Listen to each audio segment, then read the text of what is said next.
Thank you, everybody.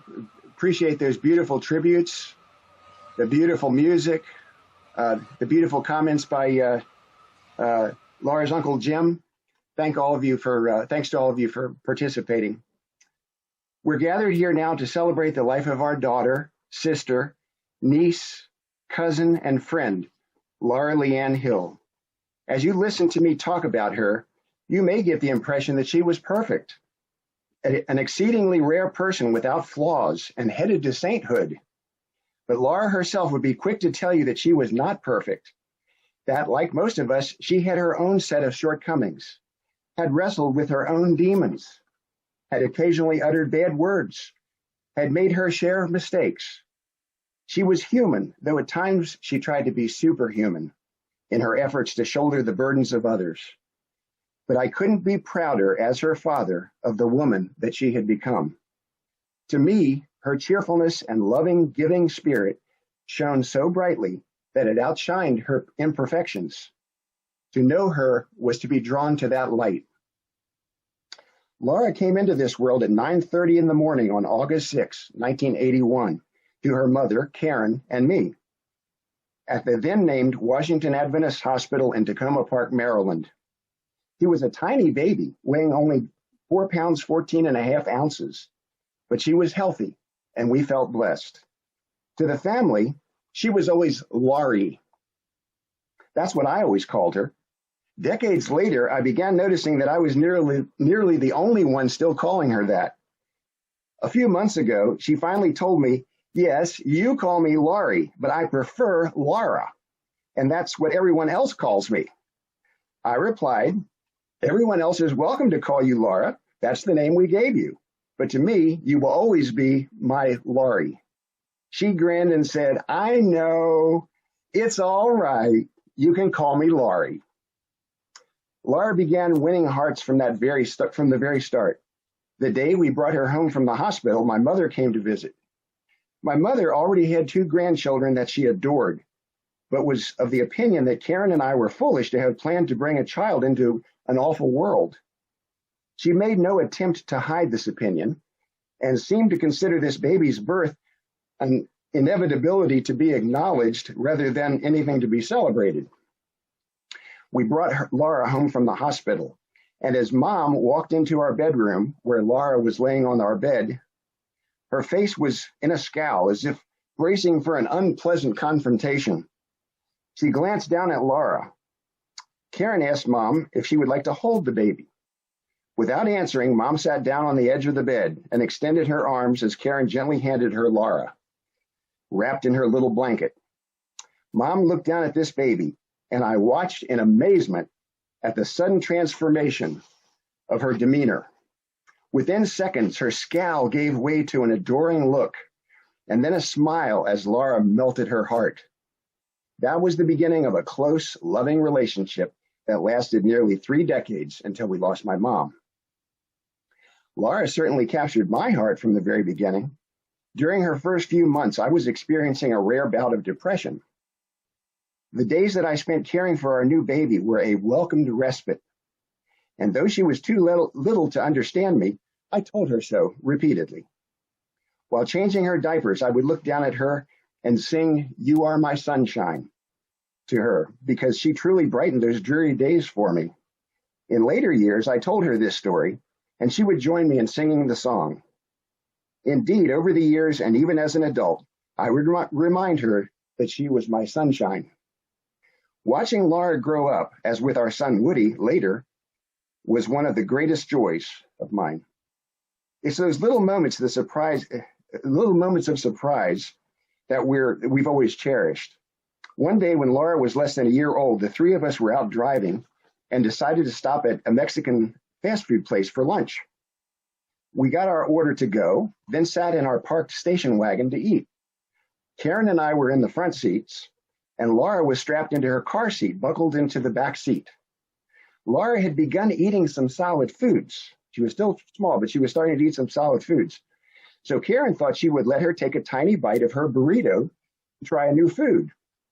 "Here, sweetie, take a taste." Karen says she extended the burrito close enough to Laura so that even strapped into her seat, her mouth could reach it.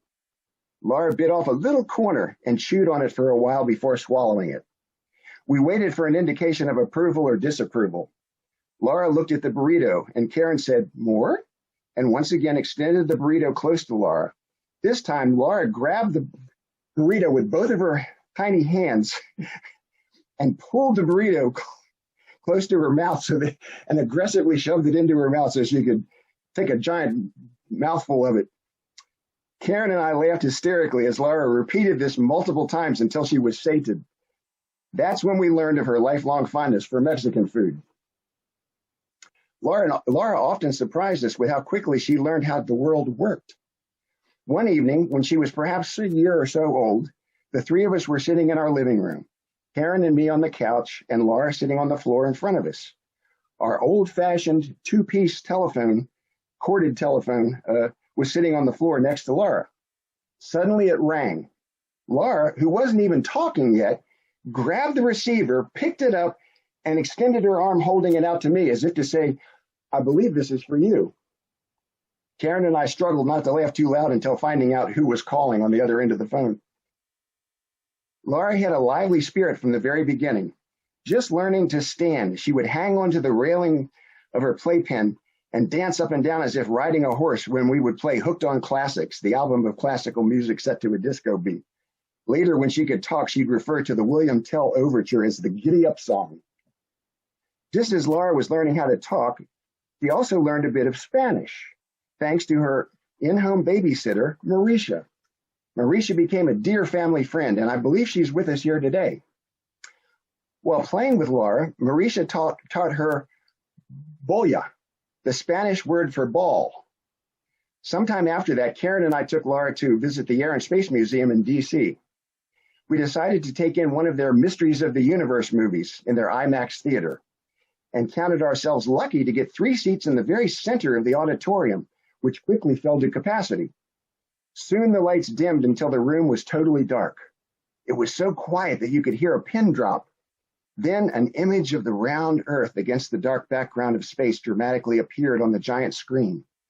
Laura pointed to it and cut through the silence, loudly identifying what she saw. "Boya!" Everyone in the theater heard her. We laughed as we sheepishly slunk down into our seats, hoping the on-screen sounds and footage would quickly redirect attention away from our peanut gallery. When I borrowed a video cassette copy of the movie Rocky from a friend and we watched it at home, Laura fell in love with the iconic music of the training sequence and begged to play it over and over. I had to apologize to my friend when I realized that we had worn out that stretch of the tape. When Laura was 5 years old, Karen told her that she had a baby brother coming. She seemed very excited about this. One day, she and I were sitting on our sofa together. She asked me what the baby would be made of. Wanting to keep the answer simple, I said, "He'll be a little bit of mommy and a little bit of daddy." I thought that was the end of my explanation, but Laura continued, "And a little bit of me," she said with a big smile. Realizing that from a shared genetic standpoint, she was more or less correct, I simply smiled and agreed. And she loved her baby brother from the moment he was born. She watched out for him and took care of him in the most protective way. There were times when she made his school lunches and read to him and nurtured him. They had a strong bond that has lasted their whole lives. And just 2 days before we lost her, she helped him one more time by sharing her writing skills to update his resume, which was one of her specialties. Laura was industrious as a young teenager, working at a series of jobs that she actively sought out. She was a hostess at Alni Casa Rico Mexican restaurant, served at the Friends House retirement community, and worked her way through college at the Only Alni Flower Shop. That was the name of it, the Only Alni Flower Shop, waiting on customers and making flower arrangements. She chose Salisbury State University to attend college, graduating in 2003 with a bachelor's degree in business administration with a marketing concentration. She maintained a 4.0 grade point average every semester for all 4 years and graduated summa cum laude. While there, she was honored with the Purdue School of Business's Outstanding Marketing Senior Award in 2003 and the Wall Street Journal Award in 2002. In between working at a job to pay for school and maintaining her straight-A studies, Laura found time to do volunteer work. She tutored a fellow student in the business statistics, helping her improve her grade from a D to a B+. Upon graduation, Laura began a career in marketing and public relations. She applied her specialties of writing and web search optimization to help grow the businesses of a wide variety of clients and employers that range from online birthday party supply providers and financial institutions to a piano superstore and a language translation enterprise. As notable as her professional work was, Laura will be remembered for her selfless love and caring. She was more than a 16-year member of the Sandy Spring branch of the Lions Club, 9 of those years serving on its board of directors, as well as editor of the club's newsletter and its webmaster. The Lions Club serves the community through acts such as free vision and hearing screenings, and collecting used eyeglasses and then recycling and distributing them to those in need. But Laura's caring went beyond the borders of institutional charity and spread into every facet of her life. Her cheerful, positive spirit and one-on-one encouragement brightened the days of all who knew her, people and pets alike. She was quick to forgive, quick to love, and quick to help those in need. She recently met a fellow dog owner with a big problem. His dog had gotten into a fight with someone else's dog, and there were serious injuries. He was a student without sufficient income to cover the cost of the resulting veterinary bills. Even more concerning, his own pet dog was threatened with being put down. Laura quietly helped him to cover the vet expenses and paid for a professional to train his dog not to attack others in the future. Such was the giving nature of the woman that we celebrate here today. There seemed no limit to her willingness to help others and her desire to bring happiness to everyone in her life. She thought it no sacrifice to give even her sleep hours to help someone in a pinch or lend a sympathetic ear to a discouraged friend. This desire to help extended beyond her passing as she chose to be an organ donor to give new hope and life to others and their families. After she passed, we found a Facebook post from her from August of 1997. That would have been the year that she first got her driver's license. It read, "Registered as an organ donor. I signed up to be an organ donor the day I got my driver's license. I firmly believe that if I die and my organs can save or improve the life of someone still living, they should have them."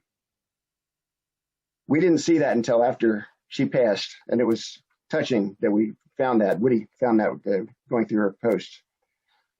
Laura had made provisions to keep giving even after she would no longer be able to tell others that she wanted to. Though she didn't tell me at the time, probably not wanting to worry me, a handful of issues were weighing on Laura in 2018. Her dad, that was me, was in the hospital, near death. She lost her job. She was burned out and more. Eventually, she had to give up her home, and she moved back in with us, where Woody was now living too. Woody had come home to be with me too, and for other reasons. Still, most people wouldn't know that Laura was experiencing tough times as she continued to be positive and continued to offer help and encouragement to others. Slowly, she picked herself up by the bootstraps and clawed her way back up. Soon, she was once again in demand as a trusted professional and back on top of her game. She would come home at night proudly telling us of the multi-million-dollar contracts her proposals had played a role in obtaining for the language translation company she worked for. She was enjoying her job and her boss and her co-workers, and life was once again good. The morning of March 19, Karen got dressed, and as she headed for the stairs, she saw Laura in the open bathroom down the hall, curling her hair to prepare for work. Karen went downstairs where she began working from home. After 30 or 40 minutes, Karen got up to get something and noticed Laura's car was still parked outside. Thinking she must be running late to work, Karen went back upstairs to check on her. That's when she found Laura collapsed on the bathroom floor, motionless, unresponsive, and blue from a lack of oxygen. Karen burst into my room screaming for me to call 911, then began performing CPR on Laura. 10 minutes later, 2 trucks pulled up in front of our home, and 8 or 10 EMT and policemen ran into our home with their equipment. They immediately took over for Karen and did everything humanly possible. Nearly 30 more minutes passed with no response. Then suddenly they got a heartbeat and a blood pressure. Her color began to return. They cautioned us that we shouldn't get our hopes up, but that at least Laura could now be taken to a hospital, one specializing in cardiac treatment. I remember looking at Laura laying there in the intensive care unit, eyes closed, on a ventilator because she wasn't breathing on her own. She looked like she was simply asleep, and I kept praying for her to wake up. The nurses explained that a CT scan showed some brain damage, but that they weren't trained to fully interpret it, and we would have to wait for the neurologist to review it when he returned the next day. They also explained that if Laura's blood pressure dropped below a certain point, it would mean inflammation in the brain had spread to the brainstem, at which point there could be no coming back. Later, I watched with a nurse as Laura's blood pressure dropped. I asked the nurse if this was what she had earlier described, and she sadly nodded her head. A doctor then told me that they were doing everything they could to keep Laura alive long enough for her brother to fly into town to say goodbye to her. Woody made it, and he was able to tell his sister goodbye. During a rare few moments when I was alone in the room with Laura, I held her hand tightly as I had so many times before over the past 39 years. This time she didn't squeeze mine back.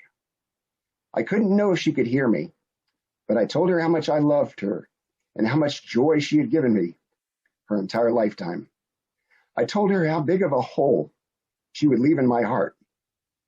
And then, with tears streaming down my cheeks, I sang "You Are My Sunshine" to her one last time. Telling our dear girl goodbye was the hardest thing I've ever had to do in my life. Laura's heart had suddenly stopped working many years too soon for someone her age and in seemingly good health. But then her heart had worked nonstop while she was alive, not just pumping blood to sustain her body, but producing an abundance of love for every person and creature in her world. The heroic resuscitation efforts by Karen, the EMTs, and the staff at the hospital were not totally in vain.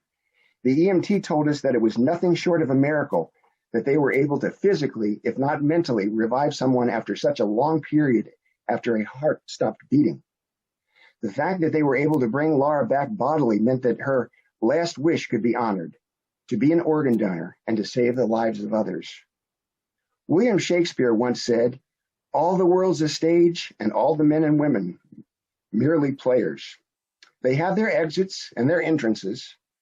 In that sense, Laura's role in our play has come to an end. Her character has left the stage, and she has left the audience and her fellow players longing for more. But though her role in the play may be over, is it the end of the actress's story? Times like this often cause us to revisit a universal mystery. What happens when our life on this earth ends? Each person assembled here today likely has a belief of some kind, a belief they were taught in childhood, or a belief proposed by a religious faith that they follow, or maybe a lack of belief stemming from the harsh realities of life. Since we can't turn to science for answers on this one, our beliefs are highly personal and widely varied. Some think death is the end of a person's existence. Most faiths believe that there will be a life after this one. Christians believe in such an afterlife and call it paradise or heaven. So, what does it take to qualify for this eternal life? While some are under the impression that entrance requires living a perfect, sinless life, Jesus himself was as clear as can be about the criteria. When describing what the judgment day would be like, he didn't mention adherence to the 10 Commandments or having lived a sinless life or regular church attendance or any rules or rituals that had to be followed. Instead, he pointed out the loving kindnesses that people had shown to others during their lives, times when they fed those who were hungry, visited those who were sick or in prison, clothed those who had no clothes. In other words, loving and making some sacrifices to help others in need. The people in Jesus' story didn't even know that they were doing those acts of kindness for him. Helping others just came naturally to them. And they were the ones he said he wanted to spend eternity with in heaven. That description of the qualities of heaven's rewards sounds an awful lot like someone I know. In fact, it sounds exactly like her. Laura didn't preach to people with words, but she lived her love for others with caring action and loving sacrifices 24/7, from the time she was a toddler to the very time she left us. Her life was a living example to me of the exact roadmap to heaven that Jesus revealed to his followers. Regardless of our different individual faiths, religious affiliations, or walks of life, I'm sure we can all agree that loving each other and helping each other to make it through this dim, cold world is the most noble thing that we can do with our time here. Trying to bring some sunshine to others, to brighten their existence, that's the example that Laura left to us. We humans don't have all the answers to life mysteries, but I believe that all things, good and bad things, happen for reasons that lead to a greater good. Often those reasons are not immediately apparent.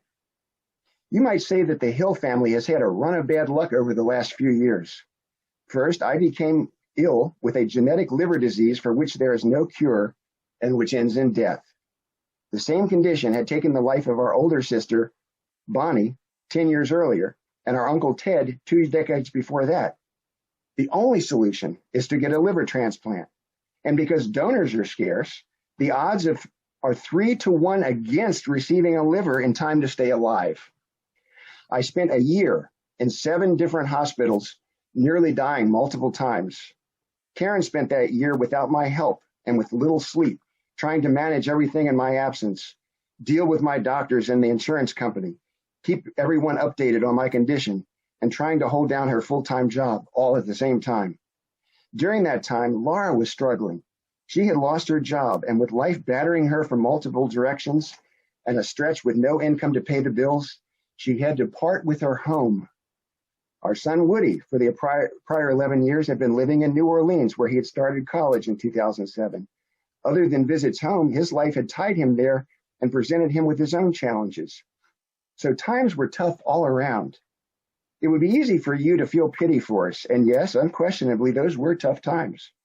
But now, in hindsight, we can make out a convergence of those circumstances that gave us a wonderful gift that we otherwise would never have had. My diminishing health and hospitalization led Woody to make a big choice. Deciding that his family needed him right now, he packed up and moved back home. Laura's loss of her job and residence brought her back into our home too. As for me, I ended up being the fortunate 1 out of 4 patients who received a liver transplant. And I'm healthy today, thanks to that. It was successful, and I too was back home completing my recovery. Our children were there for us, helping Karen to make special accommodations and to assist me until I could regain my strength. And there we were. After splintering off in different directions 18 years earlier, our entire family was back together, all living under one roof again.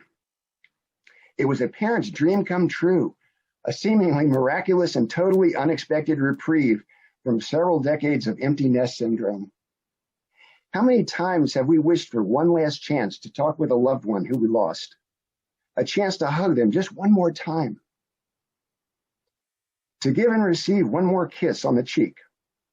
The 4 of us had that chance, not just once, but day after day for more than a year and a half. A year and a half more of hugs and kisses, of consoling on our defeats and celebrating our victories, of sharing a meal and a TV movie night, of asking and hearing how everyone's day went, of late night conversations on deep subjects and our greatest hopes and fears, of sharing advice and suggesting solutions to problems, of telling each other, I love you, and hearing it in return. All 4 of us, once again, had each other in a way that none of us would have ever dreamed could happen again so many years later. Not only was this period a blessing of family companionship, but it offered a time of healing and regeneration for both Laura and Woody. Each were able to catch their breaths, reorganize their lives, and get their careers on a solid upward track. and improve their finances. So, a long-term illness, a loss of income, a loss of a job, a loss of a home, and more. Did we as a family have a run of setbacks? Most certainly. But could those awful events have been part of some celestial plan? I can only say this. If you had asked me several months ago, I'd have told you I would gladly have gone through the 3 years of failing health all over again, including the year in the hospital, just to have those many months with my family back together. And since that fateful day when we lost Laura, that year and a half has become a priceless gift that I would never trade. All things work together for good. At this moment, I won't pretend to guess what ultimate good might eventually result from our dear Laura's passing. How can the death of a vibrant 39-year-old woman who brought such light and happiness to so many lead to a greater good? Through the fog of pain that we currently feel,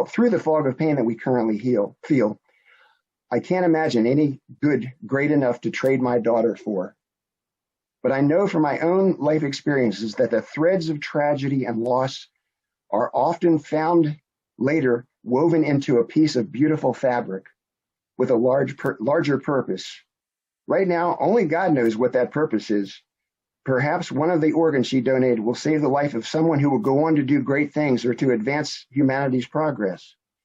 Perhaps her passing will be a wake-up call to someone that life is fleeting and can end suddenly, and thus should be cherished and enjoyed and not taken for granted.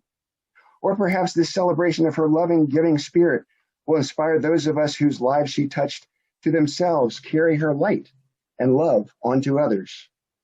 And what might you do? You might resolve to give a hug to a family member or a friend each day, to tell them that you love them, to grab a burrito for them when stopping by the Taco Bell on your way home, to routinely do something to make someone's day a little brighter, to try to understand and find something to love in even the most despicable people. That's what Laura would do.